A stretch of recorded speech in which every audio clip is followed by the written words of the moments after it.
हम जानते हैं कि दुख हम सबकी लाइफ में है और कोई भी दुखी नहीं होना चाहता है। हम सब चाहते हैं कि अपने जीवन में हम सुखी रहें और आजकल जिसे देखे वह केवल अपने दुख की बात करता है। कोई अपने आर्थिक दुख की बात करता है तो कोई अपने पारिवारिक दुख की और कोई अपने शारीरिक दुख की बात करता है। लेकिन दुनिया में शायद ही ऐसा कोई मनुष्य होगा जिसको कोई दुख ना हो। हमारे जीवन में सुख दुख तो आते जाते ही रहते हैं।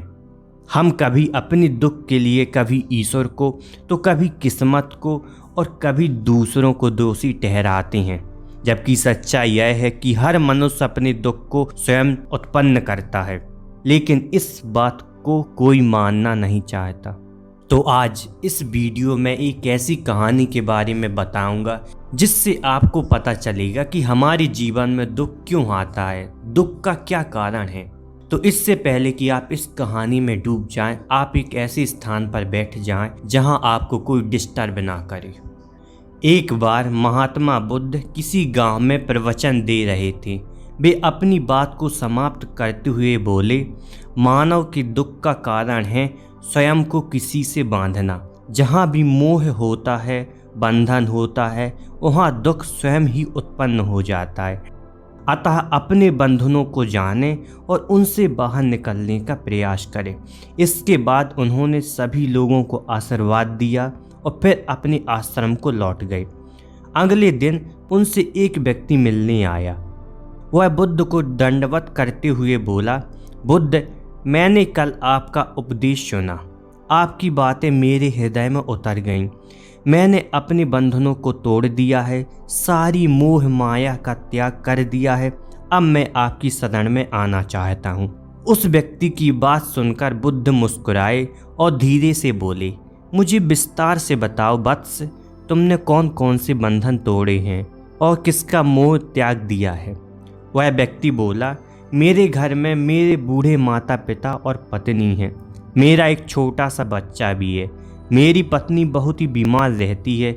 उसके कष्ट देखकर मैं अक्सर सोचता था कि वह मर जाए तो उसके कष्ट दूर हो जाएं। उसकी वजह से मैं बहुत दुखी रहता था। लेकिन कल जब मैंने आपका उपदेश सुना तो मेरी समझ में आ गया कि मेरा परिवार से मेरा बंधन ही मेरे दुखों का कारण है। अगर मैं इसके चक्कर में पड़ा रहूँगा तो कभी सत्य को नहीं जान सकूँगा। इसीलिए मैं अपने घर को त्याग कर आपके पास आया हूँ। बुद्ध ने पूछा, क्या तुम सचमुच सभी बंधनों से मुक्त हो गए हो? देख लो कहीं कोई बंधन तुम्हारे पीछे तो नहीं रह गया। वह व्यक्ति बोला, नहीं प्रभु, मैं अपने जीवन की सारी चीज़ों को पीछे छोड़ आया हूँ। अब मैं आगे बढ़ना चाहता हूँ। बुद्ध ने कहा, अगर ऐसी बात है तो फिर ठीक है, आज तुम यहीं आश्रम में रुको, कल मैं तुम्हें बताऊंगा कि तुम्हें क्या करना है। बुद्ध ने अपने एक शिष्य की ओर इशारा किया। शिष्य ने उसे आश्रम के अतिथि कक्ष में पहुंचा दिया। वह व्यक्ति उत्सुकता पूर्वक आश्रम की गतिविधियों को देखता रहा। उन्हें देखकर वह बहुत प्रसन्न हुआ और अपने सौभाग्य पर इतराता रहा। अगले दिन बुद्ध ने उस व्यक्ति को एक कार सौंपते हुए कहा, तुम्हें पूर्व की दिशा में जाना है। वहाँ पर तुम्हें एक गांव मिलेगा। गांव के बाहर एक साधिका का घर है। वह तुम्हें कोई वस्तु देगी, उसे लेकर तुम्हें वापस मेरे पास आना है। वह व्यक्ति पूर्व दिशा की ओर चल पड़ा। गर्मी का मौसम था। कुछ ही देर में वह पसीने से तरबतर हो गया। उसे प्यास भी सताने लगी। वह सोचने लगा कि अगर इस समय मैं अपने घर पर होता तो इस तरह की गर्मी में पसीना नहीं बहाना पड़ता। कुछ दूर और चलने पर उसे भूख भी सताने लगी, पर वह एक सुनसान और बंजर रास्ते पर था। आसपास ना तो कोई पेड़ था और ना ही कोई तालाब था। वह पुनः सोचने लगा कि अगर इस समय मैं अपने घर पर होता तो मैं अपनी पत्नी के हाथ का बना स्वादिष्ट भोजन कर रहा होता। पता नहीं क्यों बुद्ध ने मुझे इतनी गर्मी में दूर भेज दिया है। काफ़ी देर तक चलने के बाद वह व्यक्ति गांव में पहुंच गया। गांव के बाहर ही एक घर बना हुआ था। उसने दरवाजे के पास पहुंचा और उस दरवाजे को धीरे धीरे से खटखटाया। दरवाजे को एक साधिका ने खोला। उसके चेहरे पर एक अद्भुत तेज था। वह व्यक्ति उसे देखकर मंत्रमुग्ध हो गया। साधिका ने उसे अभिवादन करते हुए कहा, मैं जानती हूँ आपको बुद्ध ने भेजा है, आप अंदर आ जाएं। वह व्यक्ति घर के अंदर चला गया। साधिका के कहने पर उसने पानी से हाथ मुंह धोया और एक चटाई पर बैठ गया। साधिका ने उनके सामने भोजन की थाली रख दी। वह जल्दी जल्दी भोजन करने लगा। अचानक उस व्यक्ति की नज़र साधिका के पैरों पर पड़ी। उसके पैर बहुत सुंदर थे। वह उन्हें देखता ही रह गया। तभी साधिका ने उसका ध्यान भंग किया और वह बोली, जिस व्यक्ति को बुद्ध के चरणों में स्थान मिल जाता है फिर उसे किसी अन्य के चरणों की आवश्यकता नहीं पड़ती। साधिका की बात सुनकर वह व्यक्ति लज्जित हो गया और नजरें नीचे करके चुपचाप भोजन करने लगा। भोजन करने के बाद साधिका ने कहा, आप बहुत दूर से आए हैं, थक गए होंगे, यहीं चटाई पर लेट जाएं, मैं हवा कर देती हूँ। वह व्यक्ति बहुत थका हुआ था। वह चटाई पर लेट गया और अपनी आंखें बंद कर ली। साधिका उसे पंखा करने लगी, पर लेटने के बाद उस व्यक्ति को चैन नहीं आया। उसने धीरे से अपनी पलकों को खोला और चोर नज़रों से साधिका को देखने लगा। वह सोचने लगा, यह स्त्री कितनी सुंदर है, इसकी वाणी कितनी मोहक है। अगर यह मेरी पत्नी होती तो मेरा जीवन स्वर्ग बन जाता। साधिका उसके मन की बात समझ गई और वह बोली, शरीर में कुछ नहीं रखा है, यह केवल मांस, मज्जा और अस्थियों का जोड़ा है। जो व्यक्ति इसके आकर्षण से मुक्त हो जाता है वही सत्य को प्राप्त कर पाता है। यह सुनकर वह व्यक्ति घबरा गया।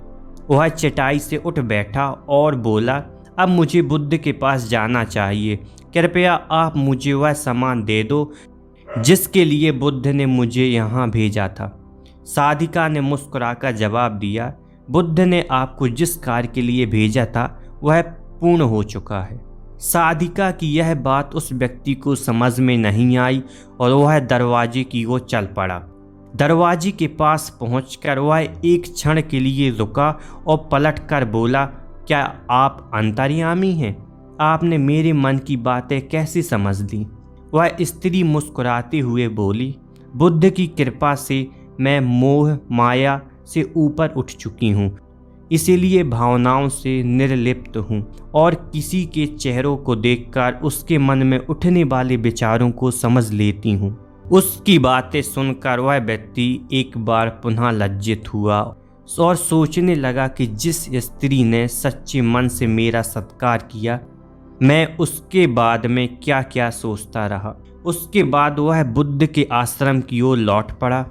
आश्रम में पहुंचकर वह व्यक्ति बुद्ध के चरणों में गिर पड़ा और बोला, बुद्ध मुझे क्षमा कर दो, मैं बड़ा पापी हूँ।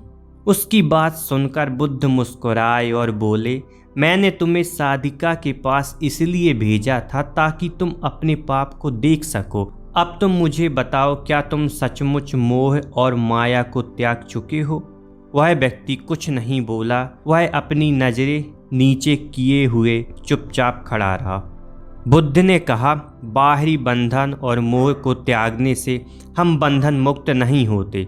दरअसल बंधन और मोह हमारे भीतर होता है। तुमने परिवार को छोड़ दिया है और सोचा कि मैं बंधन मुक्त हो गया, लेकिन जैसे ही तुम्हें अवसर मिला तुम्हारे भीतर का मोह जाग उठा और इसी वजह से आज तुम अपने आप को पापी समझ रहे हो। मुझे क्षमा कर दो प्रभु। उस व्यक्ति ने अपने हाथ जोड़ दिए। फिर वह धीरे से बोला, आप सही कह रहे हैं, मैं केवल अपनी पत्नी से पीछा छुड़ाना चाहता था। वह बहुत बीमार रहती है, 1 वर्ष से हमारे बीच में संबंध नहीं बन पाया। मैं कुछ ज़्यादा कमाता भी नहीं हूँ, इसीलिए मैं अपने परिवारों के दायित्व का निर्वहन भी ठीक ढंग से नहीं कर पा रहा हूँ। शायद इसीलिए मैं अपने परिवारों से पीछा छुड़ाना चाहता था, पर आज मैं समझ गया हूँ मेरा परिवार ही मेरा सत्य है और इसके दायित्वों का निर्वहन ही असली कर्म है। बुद्ध बोले, मैं जो कुछ भी कहता हूँ वह अपने अनुभव के आधार पर कहता हूँ। लोग मेरी बातों को सुनते तो हैं, पर वे अपने स्वार्थ के अनुसार ही उसका अर्थ ग्रहण करते हैं। इसलिए मोह, माया, कामना, इच्छा वासना क्रोध को लोग बाहर की ओर खोजते हैं, जबकि यह हमारे भीतर ही है। हम दूसरों को देखकर तरह तरह की कामना करने लगते हैं। कामना से इच्छा जन्म लेती है, इच्छा से वासना पैदा होती है और वासना की पूर्ति न होने पर क्रोध उत्पन्न होता है। यह सब एक दूसरों से जुड़े हुए हैं। क्रोध के लिए हम सदैव दूसरों को जिम्मेदार ठहराते हैं, जबकि क्रोध का स्रोत हमारे भीतर है। तुम चाहोगे तो क्रोध आएगा, तुम चाहोगे तो क्रोध नहीं आएगा। इसी तरह बंधन बाहर नहीं होते, हमारे मन में होते हैं। हम मन से किसी से बंध जाते हैं और मन के कारण ही हम दुख पाते हैं। इसीलिए जो व्यक्ति इन बातों की गहराई तक पहुंच जाता है वह दुखों से हमेशा हमेशा के लिए मुक्त हो जाता है।